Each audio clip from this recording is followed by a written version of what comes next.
I've had nearly a month to play Civilization 7, and out of all of the changes so far, I've enjoyed the new cultures the most. In the past on this channel, I've made numerous tier lists and guides, but one of my favorite video concepts has been top 3s, where I rank my favorite civs and talk about them in depth. After several playthroughs, I wanted to talk about my favorite Antiquity Age cultures and flesh them out in much more detail. So I'll be going over my personal thoughts, Civ-specific playstyles, and try to provide a comprehensive breakdown while being respectful to your time in this video. Before I begin, I want to quickly say that I am not sponsored by Firaxis, and this serves as a preview video. As a longtime Civ fan, the civs themselves have felt rather stagnant. While there's been numerous debates about hexes versus squares, tile swapping, and happiness as a mechanic, cultures have been hit or miss for me in the past. Sure, there's been a few smaller changes throughout the franchise, but the core concept of a civ was always somewhat consistent. Civilization 7 has taken a hammer to this, restructuring a lot of what I was familiar with, and created a separate beast entirely. Beyond separating cultures into 3 distinct ages, civs feel much more gradual in their development. For the first time in Civ history, you don't get all of your abilities as soon as you settle your capital. The focus is now on unlocking traditions, which act as Civ-specific research options found on the civic tree. All cultures start out with initial abilities that you don't need to research, but the idea with traditions is that your culture develops slowly over time as the age progresses. When you research these traditions, you may unlock unique buildings, culture-specific policies, units, or simple buffs to your empire's core abilities. I loved playing Civ 6, but one of its drawbacks was that modern civs, like Scotland, had to wait a while to get fully online. If I wanted to use the Bannockburn ability, or start building golf courses, I was basically playing a generic civ until the Renaissance era. Now, I'm not 100% sold on culture swapping yet, but it does have its benefits. Players have a more distinct beginning and end to their playtime with cultures, and a lot of what they previously obtained through traditions, like buildings and policy cards, remain to the end of the game. So why am I talking about culture swapping when this is mainly an Antiquity Age culture video? For starters, the Maurya, who are at the number 3 spot on this list, likely wouldn't have been included in a system more akin to previous games. Civs like India have been a series staple, but India is a much more contemporary idea, and past portrayals haven't truly allowed distinct cultures like the Maurya and Chola to shine. You can only fit so much content into one civ, and the new changes expand gameplay opportunities in my experience. In other words, they don't put Bollywood before the stepwell. But like a hamster addicted to running on a wheel, my brain gets a dopamine boost whenever I get big adjacency bonuses. This was the case for district gameplay in Civ 6 for me, and it is definitely the case in Civ 7. The Maurya shine because their buildings focus on bringing home impactful adjacency bonuses while remaining fairly generalist. What do I mean by this? For starters, the Maurya are unique because they generate culture and science on top of happiness. Usually, most cultures focus on one key resource. The Kume, for example, generate food like there's no tomorrow with their berets that buff rivers. The Maurya have a hidden trap card with Acharya, one of the first traditions that you can research with them. Normally, unique buildings are locked behind separate traditions, but the Vihara and Dharamshala come as soon as you research Acharya. Try saying that 3 times quickly. Now, one of the big reasons why this civ is number 3 for me is because of how they interact with mountains. I've always been a huge fan of the Inca, and though you can't play them right off the bat in Civ 7, the Maurya carry on a love for mountain adjacencies. They also combo very well with Pachacudi. This is due to the Vihara granting +1 culture for adjacent mountains and wonders. The Dharamshala, their other unique, grants +1 science for adjacent wonders. On their own, both buildings provide a base +3 happiness. Finally, when you put them together, you create the unique Matha Quarter. In fact, all the cultures on this list have unique quarters, and I love the idea. By combining both of your unique buildings on the same tile, you create a mega district emblematic of your culture. The Matha in particular gives a flat +10% happiness to the city it is built in and synergizes really well with the rest of their kit. India has always had a focus on growth. In Civ 5, their ability revolved around happiness, and in Civ 6, they use stepwells to pump up cities. The Maurya in Civ 7 are centered around using happiness to further strengthen their cities, which provide a powerful launchpad for any victory type. This is a culture that has their policy cards doing the heavy lifting, and it makes a lot of sense. Happiness leads to celebrations, which then increases your policy card slots. Charvaka, which is unlocked with Acharya, grants +3 happiness on science buildings. The Mauryans feel like one of the most well thought out cultures, because you have so much control on where you progress. In one of my games, I had Charlemagne aggressively forward settle me for a wonder. I was trying to be pacifist, but taking that city and razing it to the ground is much more fun. So, I pivoted away from my focus on a culture victory and researched Ayurveda. This did a few things. First, I received a flat +1 gold for every 5 happiness to make army maintenance easier. Then, I was able to build the Pura Betara, which go hog wild on enemy cities. They have +5 combat strength against fortified districts, ignore zone of control, and heal adjacent units for +5 HP each turn with Ayurveda. Suffice to say, my elephant friends allowed me to go berserk and mow down their pathetic reinforcements with ease. To ensure your conquests are complete, Mantri Parishad, another unique tradition, increases the settlement limit by 1. It also grants +10% to yields in cities not founded by you. I found the Maurya to be one of the most flexible civs in the game, and I really love them because of that. If I wanted to do further conquest, I could use Vuham and get +3 combat strength to adjacent infantry and cavalry units, including my elephants. However, if you want to settle down, literally, in some cases, those options exist. The Nagarika, a unique settler, gives newly founded cities +2 happiness. Stacking this with policies like Arthashastra that give +1 science for every 5 surplus happiness per city makes tall gameplay very viable. Sanchi Stupa provides +2 happiness as a base, and +1 culture for every 5 surplus happiness. When you consider the +30% production to this wonder from traditions, this combos really well with a happiness focus. But I saved their starting ability, Dama Lipi, for last. You get 1 extra Pantheon bonus, somewhat similar to how Theodore worked in Civ 5. Pantheons have a lot of different ways to interact with happiness, and I typically pick something like Sacred Waters, which provides +1 happiness to the altar for adjacent coasts, lakes, and navigable rivers. The reason why this culture is at the bottom of the list is, ironically, the same reason why I praise them so highly.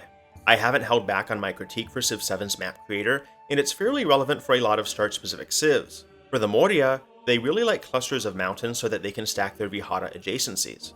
I found Civ 7 starts to be very inconsistent for this culture. There doesn't seem to be a heavy mountain bias for them, and I say this as someone that restarts a lot before settling on a start. Pun intended. My other complaint is that a fair amount of bonuses revolve around their unique military unit, but you lose it as soon as you transition to the next age. Although these bonuses are very powerful, it feels like some of your staying power is snapped away once you move to the Age of Discovery. With start biases in mind, I want to move on to my second favorite civ to play in Civ 7, the Egyptians. Somehow, they are even more start dependent than the Maurya, needing navigable rivers and desert tiles. This doesn't stray too far from their depiction in Civ 6, where they received a bonus to building wonders on floodplains. Because of this, Egypt wasn't even in the running until a few days ago when I had a near-perfect game with them. But when Egypt works, it works really well. Their civ-specific bonus, Gift Civ Osiris, grants +1 production to navigable rivers.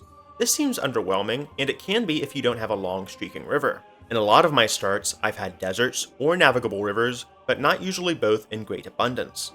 This makes or breaks Egypt due to traditions like Arrival of Hapi, which give navigable rivers +1 food with the Akhet policy. The Mortuary House, also unlocked with this tradition, provides +1 happiness adjacency bonuses to navigable rivers and wonders on top of a +4 gold base. Light of Amun-Ra further strengthens this focus. When you slot in the Kemet policy, navigable rivers gain +1 culture per tile. When you separate these bonuses, they don't seem strong, but if you've had enough celebrations, your rivers suddenly become far stronger. The reason why the Egyptians like desert is thanks to the Mastaba, their other unique building. The Mastaba grants a standard +3 culture and +1 gold for each adjacent desert and wonder tile. Ideally, you get a start with large rivers and enough desert to maximize gold output.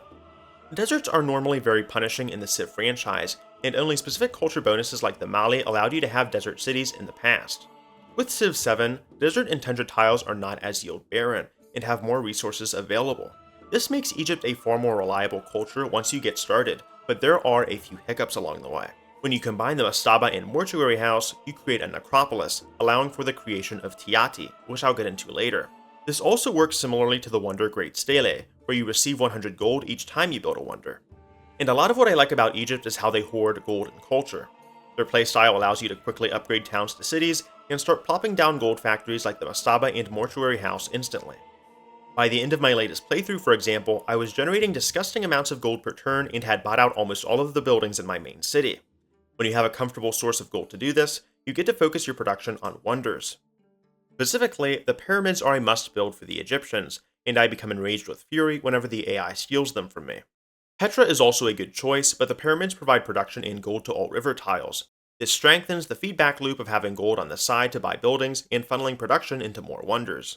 Another built-in feature to ensure you have maxed out wonder production is Riches of the Dust, a unique policy that gives plus 15% production to wonder building.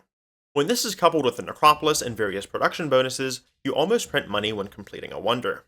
If that wasn't enough to convince you, the Tiati take things to the extreme, to the point where I thought things became a bit excessive, even for me. Tiati are unique great people, and they are trained at necropoli. When you first recruit them, they are assigned a random ability. Now, if you're super lucky, you'll get Hemiunu, Imhotep, or Passer.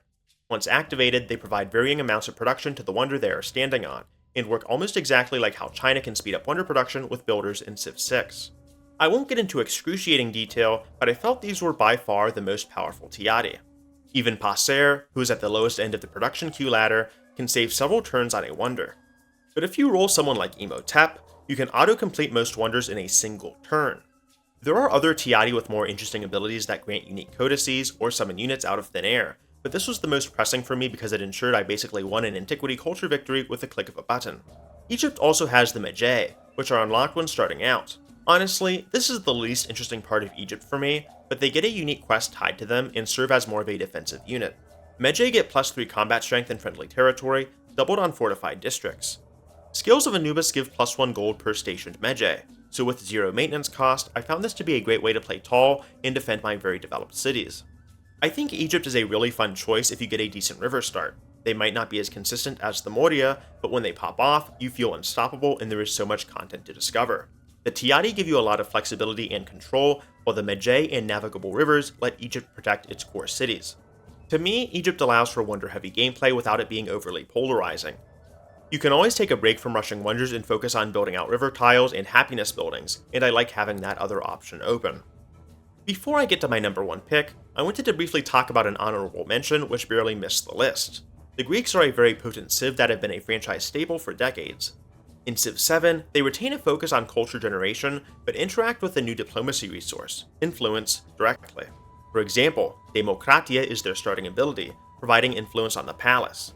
After researching Agoge, Greece can build the Parthenon, which gives them plus 4 culture and additional culture for adjacent wonders. What's interesting is that influence is fairly hard to come by in the Antiquity Age. The Greeks are able to boost their passive generation by prioritizing rough terrain that provides Parthenons with plus 2 influence per turn. Individually, this may seem small, but when you build several of them, you're suddenly outscaling all of your neighbors. Coupled with the Xania policy for plus 50% influence to initiating and progressing befriending independence, and researching Ecclesia which grants plus 2 culture for active Diplo projects, Greece quickly becomes a dynamic powerhouse. When I first played Greece, I made the massive mistake of spending my initial influence on AI endeavors. This made sense in the short run because I wanted to research my civics as quickly as possible. However, what I found to be a far better strategy later on was ignoring the AI and enlightening as many barbarians as possible, with the power of democracy. The Odeon has a base plus 3 happiness and culture for adjacent wonders. This is helpful due to Greece relying heavily on its unique policies, like the Delian and Peloponnesian Leagues, which give influence towards endeavors and sanctions respectively. The real star of the show for me, however, is the Acropolis. By combining your unique buildings, this quarter provides gold for each city-state you are suzerain of. This only becomes stronger as you use your increased culture to research traditions like Symmachia that reward suzerainship. My issue with Greece is that the Oracle competes with the Parthenon for rough terrain tiles. Rough tiles essentially replace hills from games prior, and a lot of the time they are occupied by resources like iron or gold, which you cannot remove or build over. The reason why Greece is only an honorable mention is because their starts can be wildly inconsistent. Sometimes you'll have enough rough tiles, and other times you have to play wider than initially planned to get your influence. I also found their units to be hit or miss. The Hoplite returns from Civ 6, but they feel inconsistent with the rest of the culture's abilities. By mastering the Agoge tradition, Hoplites gain plus 1 combat strength per city-state which you are suzerain of.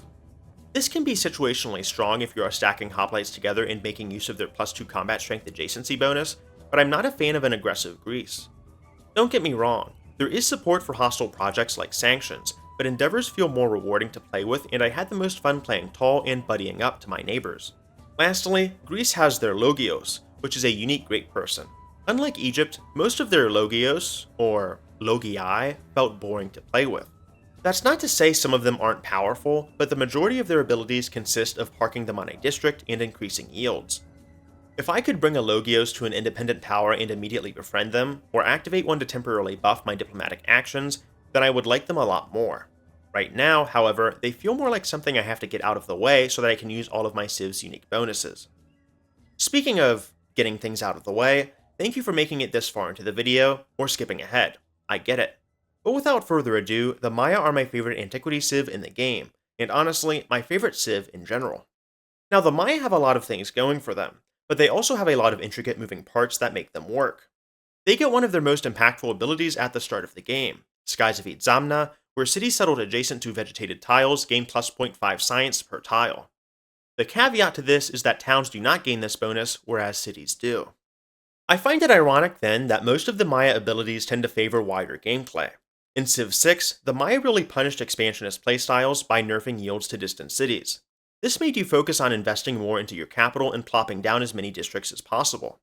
Funnily enough, new traditions added in 7 allow them to, wait for it, defy tradition.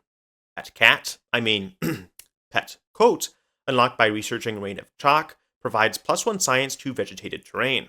This policy alone racked up disturbing amounts of science for me, and I just could not stop settling cities to soak up jungle and forests on the map.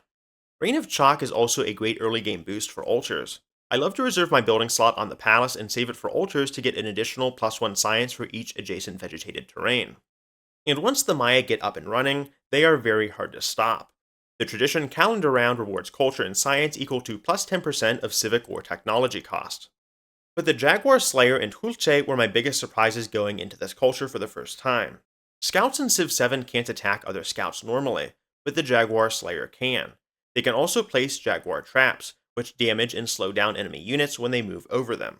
The Hulche, or their Slinger replacement, perform very well thanks to the Maurya start bias. Both units move quickly through vegetated terrain, and they get bonuses like stealth through traditions. Miracle of the Twins further compounds this with the poison ability that makes attacks against injured units stronger. So the idea is that when someone looks at the victory screen and realizes that you're building the Death Star in 200 BC, wading through the jungle to attack you is like Vietnam all over again. Now, aside from the human sacrifice, I have to say that I love the Maurya aesthetically speaking. Civ 7's general artwork can be breathtaking, but I adore the unique buildings for the Maurya and how they bring more color to cities. The Ku'una and Jalal are particular favorites. 4+4 science, additional science for wonders, and another flat science yield if placed on vegetated tiles, the Ku'una is a very powerful tool in the Maurya arsenal. Jalals allow them to stay competitive on the culture side and grant a solid happiness yield too. Combine these two together, and the Uebil Ku'u rewards plus 15% production for research technologies. This circles back to Calendar Round, where you gain culture and science for progressing through your research options. The policies, Tzolk'in and Hob, buff happiness buildings, rewarding smart city planning. All of this culminates with Mundo Perdido, the wonder they tell Chichen Itza not to worry about. You gain plus 1 science and happiness just for having a tropical tile in your city, and when you put these bonuses together, the Maurya are a strong, adaptable civ that steals wonders from you the turn after researching their respective techs and civics. For me, the Maurya combine most of what I like about prior cultures on this list without cutting corners. You can play wide or tall while retaining some very powerful abilities. The impact of unique buildings are going to be felt up till the end of the game, and there are multiple victory conditions that you can pivot to thanks to their thoughtful bonuses. These are my personal rankings for how fun these civs are to play, but let me know what cultures you are the most hyped to play on launch and whether or not you'll be buying Civ 7. But that's going to be it for today's video. So if you enjoyed this format and my commentary, I have a first impressions video covering Civ 7, where I show off my gameplay and talk more in depth about specific features coming to the game. Thank you guys for watching, and please stay tuned for my full reveal, which I'll launch as soon as the release for Civ 7 nears closer. Have a great day. Peace.